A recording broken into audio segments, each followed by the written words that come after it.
Hello guys, নতুন একটা ভিডিওতে স্বাগত। আজকে আমি একটু বাইরে যাব, আর সেই জন্য আমাদের ভাগ্নিকে বললাম যে গাড়িটা মোছ, নাহলে তোদেরকে নিয়ে যাব না। তো ওরা যত্ন সহকারে মোছামুছি শুরু করলো। তো আমি তারপর ভালো করে মুছলো। আমি বললাম চল গাড়িতে ওঠ। ওরা লজ্জায় একজন পালিয়ে গেল, আর একজনও তার পেছন পেছন ছুটে পালালো। আমি গাড়িটা স্টার্ট দিলাম আর রেডি টু রেস দেখালো। তো এখানে আমার এটা দেখতে খুবই ভালো লাগে, কেটিএমের এটা একটা ব্র্যান্ড। তো তারপরে আমি চলে আসলাম পাম্পে, এসে দেখছি কাকুটা এখানে লেখালেখি করছে। আমি আর কিছু বললাম না, আমি চুপচাপ দাঁড়িয়ে আছি। আমি ট্যাঙ্কির ঢাকনাটা খুললাম, খুলে তেলটা নেবো বলে দাঁড়িয়ে আছি। তো তেল নেওয়া হয়ে গেছে, এখন আমার পেমেন্ট করতে হবে।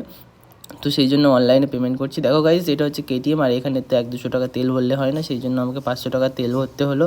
এটাই সবচেয়ে দুঃখজনক একটা ব্যাপার। তো আমার কমপ্লিট হয়ে গেছে তেল ভরা। এবার আমি রাস্তা দিয়ে আসছি, আর সামনে দেখতে পাচ্ছি ওটা একটা বড় বিল্ডিং আছে। এটা আমাদের রান্দিকি স্কুল, আর এটা হচ্ছে আমার একটা ভাইয়ের গ্যারেজ, নতুন খুলেছে এই গ্যারেজটা। তো সন্তোষপুর থেকে একটুখানি ভিতরে, তোমরা আসলে এখানে ভালো সার্ভিস পাবে। তো অবশ্যই কন্ট্যাক্ট করবে, এই নাম্বারে দেওয়া আছে। আর তারপর বাড়ি ঢুকতেই দেখতে পাচ্ছ বিড়ালটা আমার পায়ের গোড়ায় এসে হাজির হয়ে গেছে।